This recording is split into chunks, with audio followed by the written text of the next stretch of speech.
Olá, sou Jorge Avancini, especialista em marketing esportivo, palestrante e consultor empresarial. No meu 17º programa da segunda temporada do canal do Avancini, eu tenho o prazer de conversar com Poliana Morbach. A Poliana, ela é uma profissional que quebrou uma série de barreiras, né? Primeira mulher agente FIFA, tem mais de 20 anos de carreira, começou no jornalismo esportivo, né, em veículos do eixo Rio e São Paulo, aqui do Rio Grande do Sul, mas mais recentemente a Poliana ela trabalha na área de empresariando atletas, realizando eventos na área esportiva e por aí afora.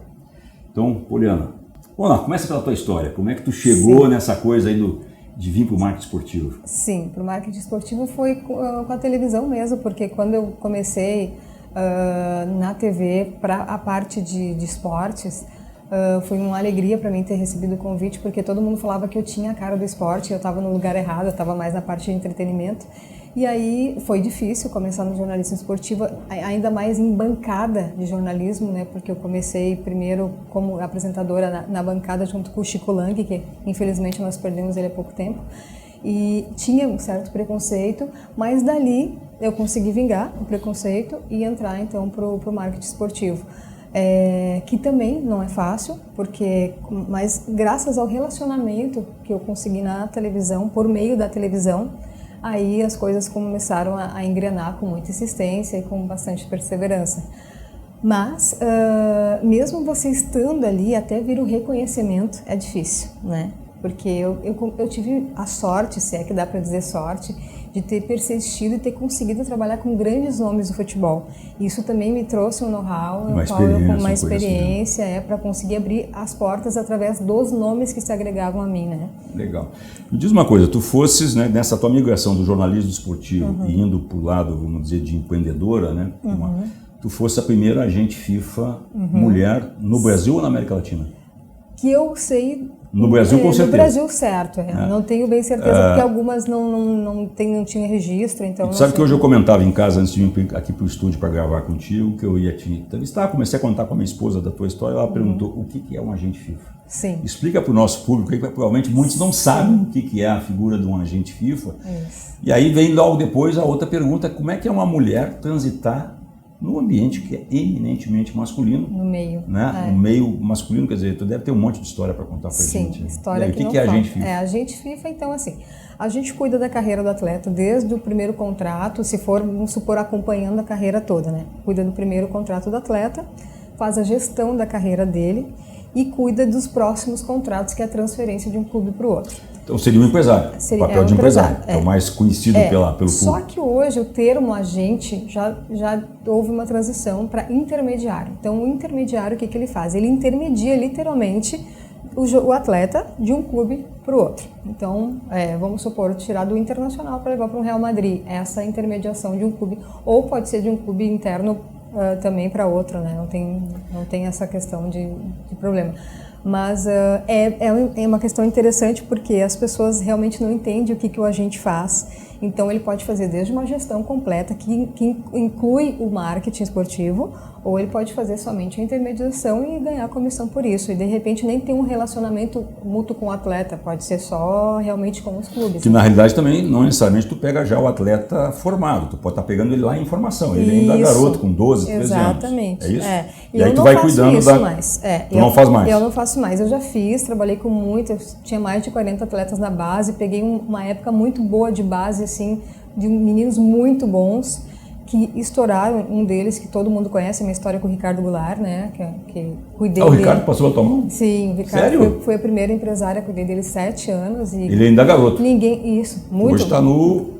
Agora voltou para o Palmeiras. Palmeiras, estava na China. Ele era o Cruzeiro, foi para a China e agora veio para o Palmeiras. Isso aí. Sempre artilheiro, sempre muito bem. Trouxe ele para o Internacional, tirei ele do Santo André e trouxe ele para o Internacional na época. Ricardo Goulart, um filho, né, que todo mundo praticamente sabe da história, que no meio do caminho acontece um monte de coisa. As pessoas querem seguir a sua vida do seu jeito. né? Então, assim, é difícil. A gente talvez como mulher, a gente tem um pouco de diferença do homem, a questão mais maternal, né? Eu tinha meus atletas todos numa época, né, quando eu trabalhava com base, como meus filhos. E eu me prejudiquei muito porque o emocional se envolveu, porque você se envolve com as coisas que eles querem fazer no dia a dia, com os sonhos dele, com tudo isso.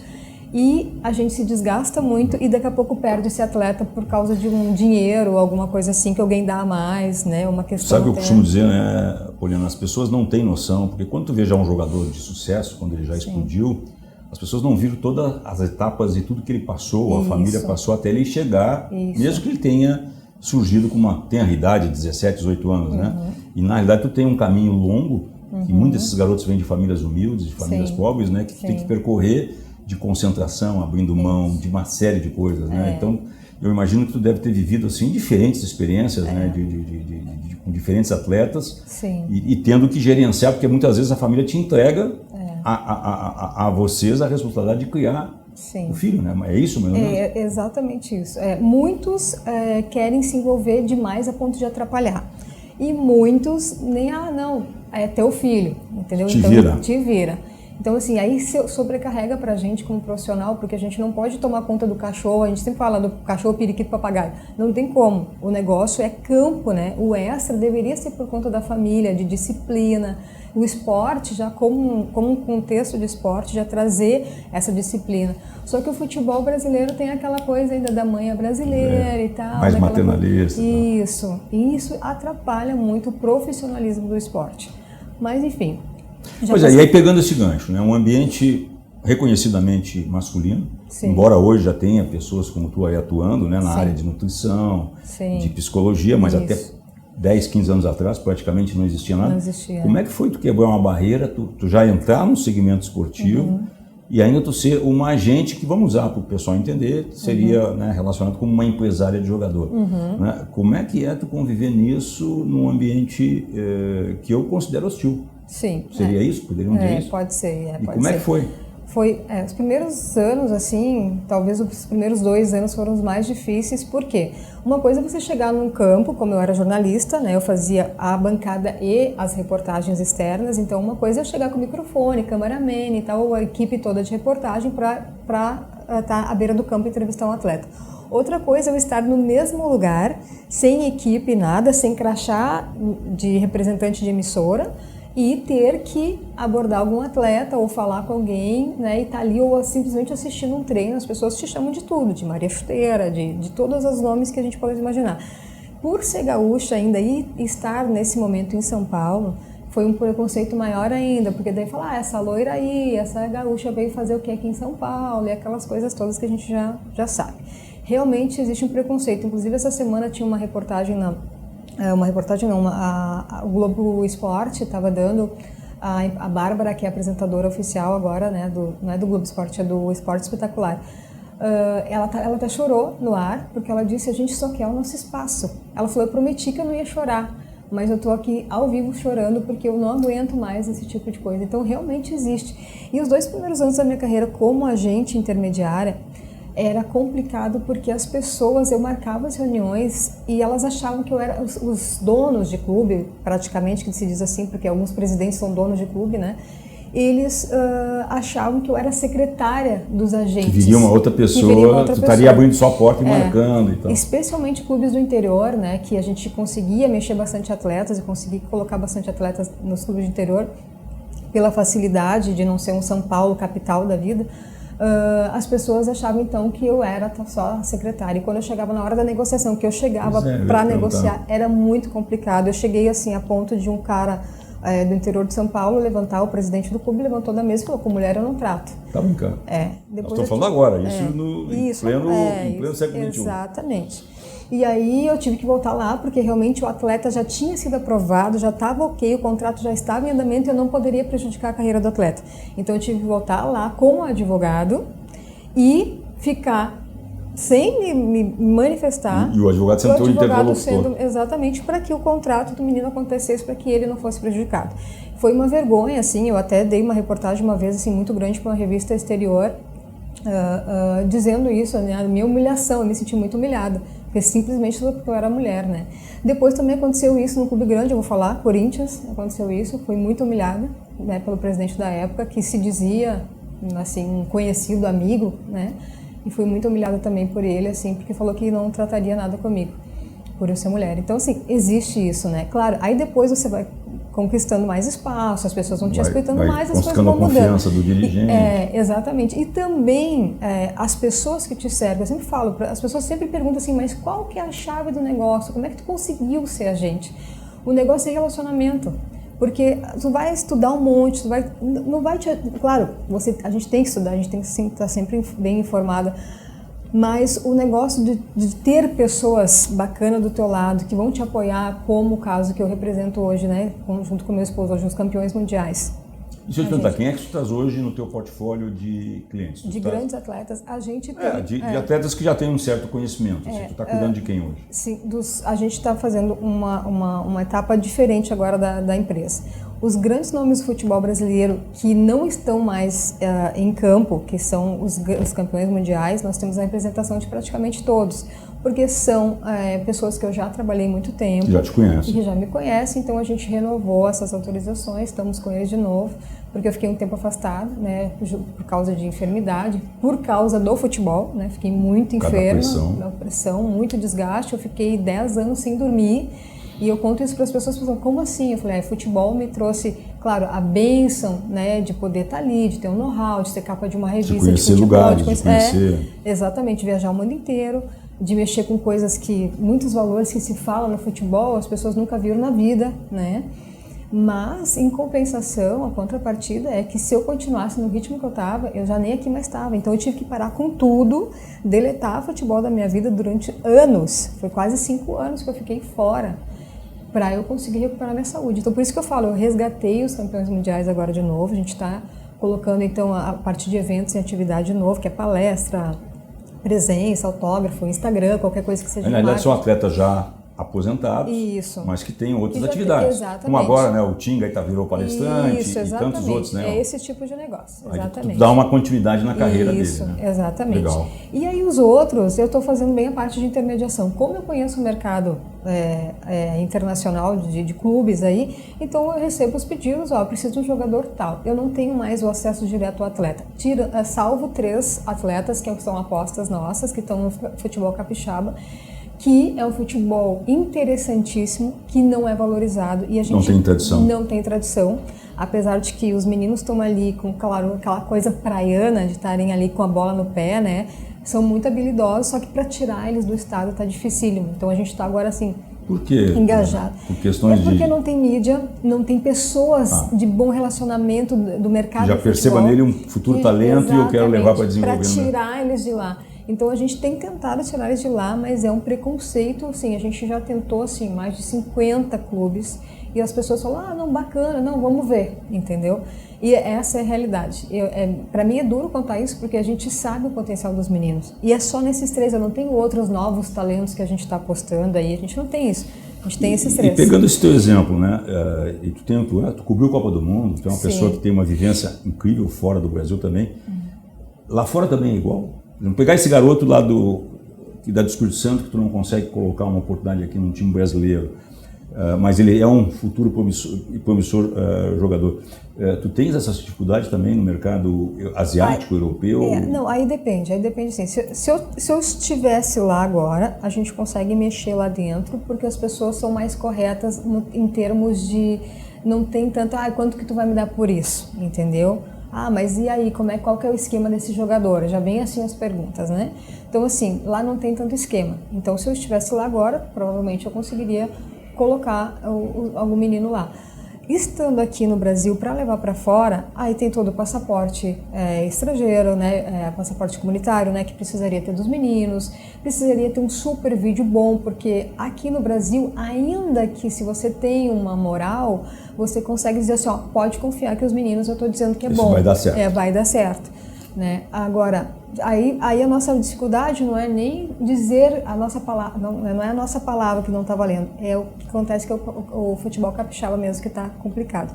Agora, para levar para fora, você precisa de um passaporte comunitário, senão os meninos ficam ali... Facilita a contratação lá fora. E um bom vídeo, né? Um bom famoso DVD. E o famoso DVD dos meninos, que para o futebol... Deixa eu aproveitar e te perguntar uma coisa que eu acho que é uma curiosidade de todos nós, né? Quando tu fala de agente ou de empresário, de atleta, não importa se é do futebol, claro, o futebol é o que dá mais mídia, mas tu és casada com um jogador profissional de vôlei famoso, né? E que também é um esporte que no Brasil já teve seus altos e baixos. Isso. O que é o dia a dia de um agente ou de um empresário? Porque as pessoas olham, tu vê muitas vezes nas negociações, ou na compra e venda, ou na renovação, a figura do empresário e do agente. E para quem está olhando de fora, muitas vezes ele é tido como uma pessoa que atrapalha o processo, ou que ele está ali em dificuldade, dificultando a negociação do clube com o atleta, ou até mesmo tirando vantagem para ganhar dinheiro. Sim, eu sei que não é só isso, né? Sim. Como é que é? No momento que tu pega um garoto lá com 8, 10, 12 anos, né? E tu começa... Eu acho um absurdo, Tu começa a preparar esse garoto para que ele vá encaminhar um clube, que ele possa ser aproveitado, né? A gente sabe que tem uma etapa aí de maturidade muito grande.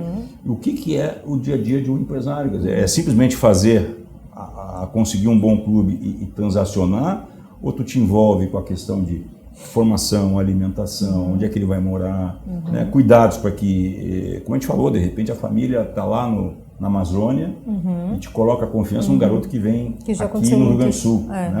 O que é o dia a dia? Sim. Bom, primeiro, assim, uma opinião minha, tá? Eu acho que crianças têm que brincar. Essas pessoas, esses empresários que estão assinando contrato com crianças, eu acho um absurdo.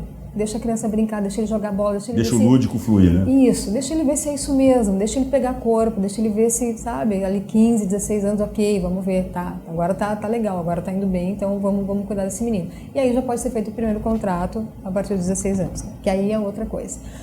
A partir disso, assim, como eu te falei antes, a vida de um empresário, se você deixar ir pelo lado empresarial, você não dorme. Porque tem muito serviço, tem muita coisa para fazer, você fica o tempo inteiro envolvido com todas as questões. Existe uma frase no futebol, né, dos agentes que falam assim, não quero ser babá de jogador. Por quê? Se você deixar, você tem que cuidar de tudo que envolve o jogador. Vai desde o aluguel, a comida do cachorro... O telefone, estragou meu telefone, preciso de um telefone novo. E eles são assim, o mercado virou nisso, o mercado brasileiro virou de você realmente ser um babá do jogador. Mas como isso eu já passei, isso já é uma página virada da minha vida. Hoje eu sou mãe, hoje eu sou casada, antes eu era solteira, a minha vida realmente era de um trabalho. Eu morava em São Paulo, a minha vida era uma vida de 24 horas, porque São Paulo, se você deixar, você trabalha 24 horas e não para. Eu cheguei a ter colapsos de memória porque eu fiz 3 países num dia só. E quando eu acordei, eu fiquei assim, realmente sentada na cama, assim, meu Deus, o que eu tô fazendo aqui? O que eu vim fazer aqui? Onde é que eu tô? Qual é o país mesmo? É assim, uma coisa... Qual é a língua que fala? Uma coisa meio absurda, assim, que parece uma piada, mas foi verdade, aconteceu comigo por causa do desgaste que eu tive de não parar, né?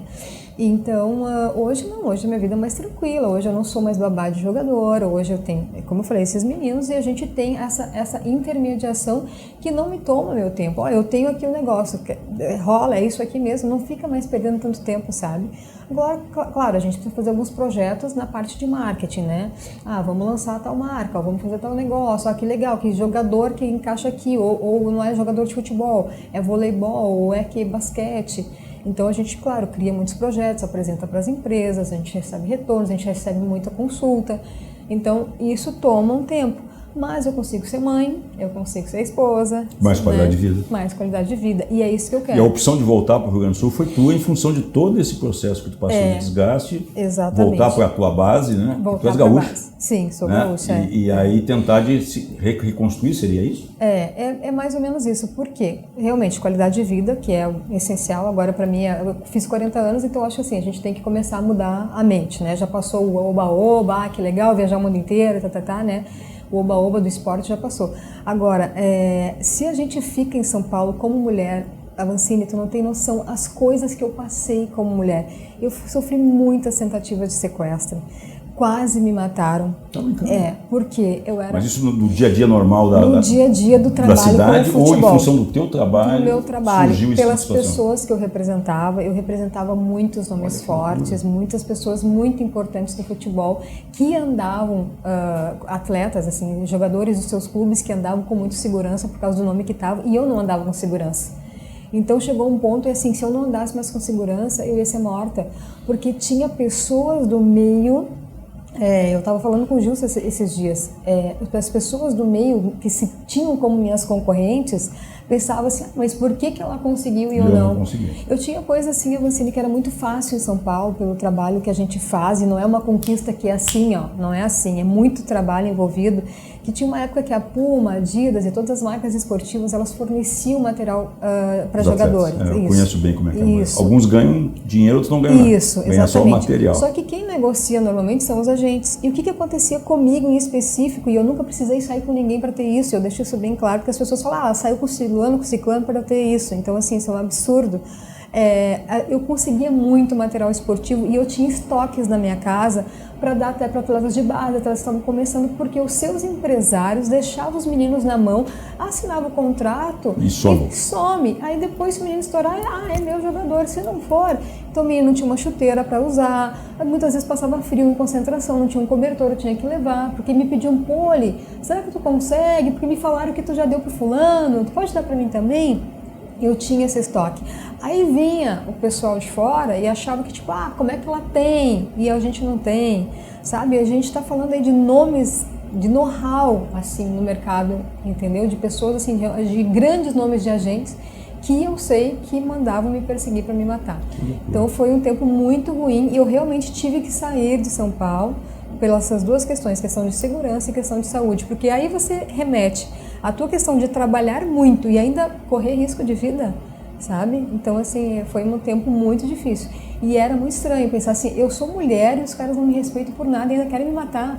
Não era o suficiente eu ser mulher e já ter toda a resistência por ser toda mulher, a resistência. Né? Ainda incomodava muito o fato de eu trabalhar e conseguir os grandes nomes agregados. Eu entendo um pouquinho o que tu deve ter passado, claro, não lembro, porque quando tu sabe que eu tive lá 3 temporadas recentemente pelo Bahia, Sim. E lá eu tive algumas situações de intimidação, né, por ser estrangeiro, por ser gaúcho, de preconceito. Isso que eu sou homem, né? E já vinha com uma história do futebol, mas eu sofri algumas ameaças também, né, principalmente logo no início que a gente chegou, em que o clube não estava bem, performando bem.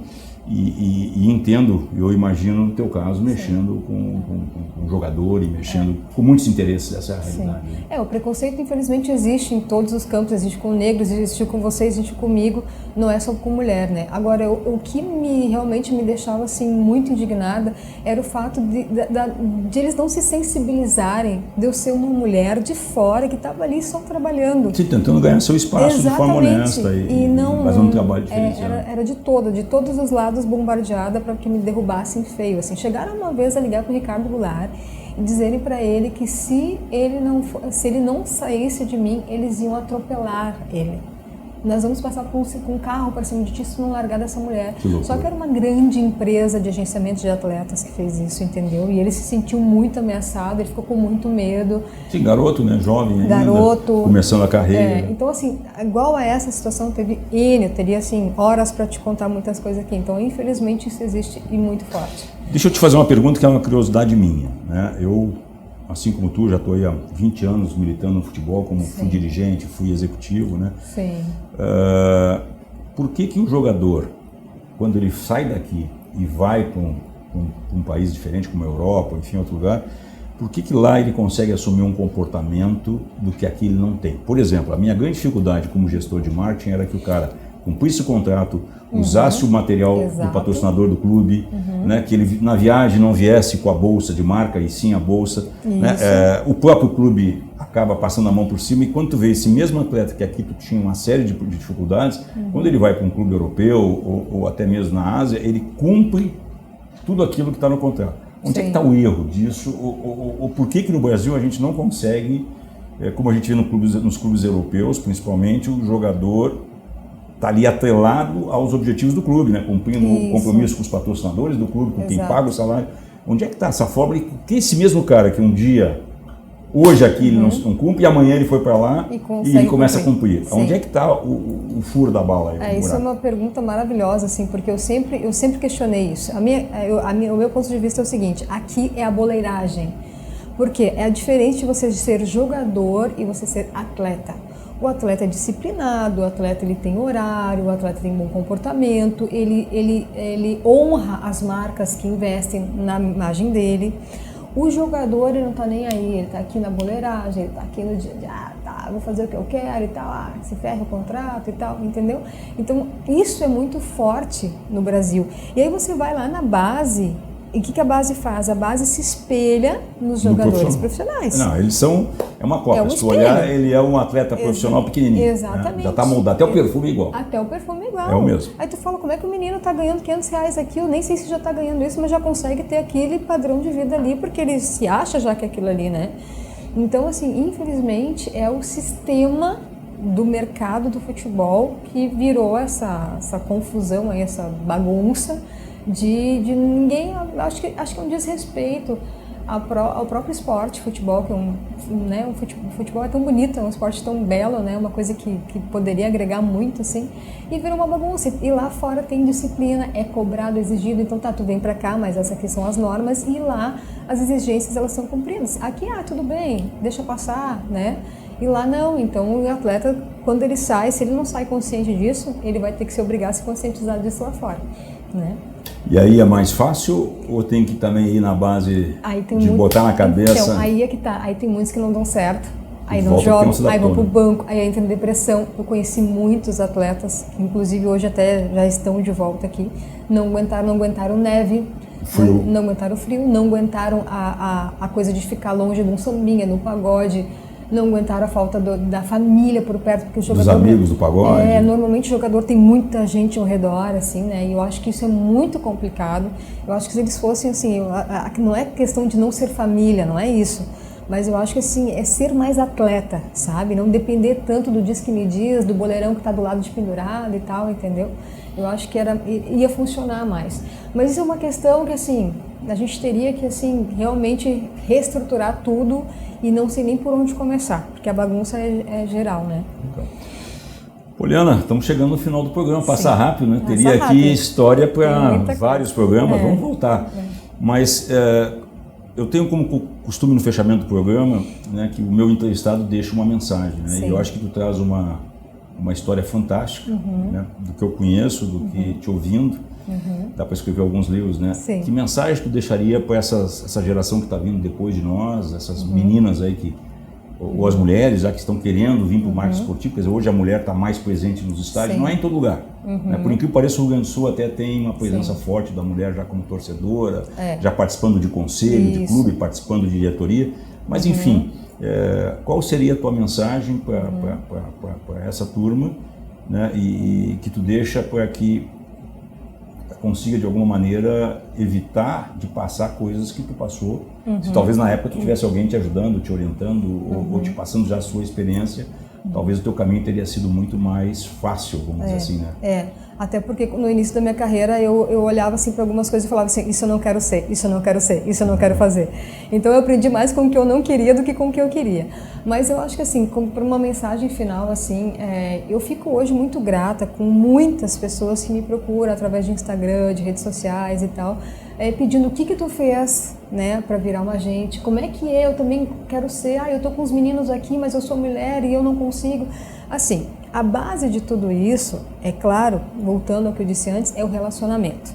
Então, como que eu vou me relacionar se eu não tenho esse espaço, se eu não tenho, né?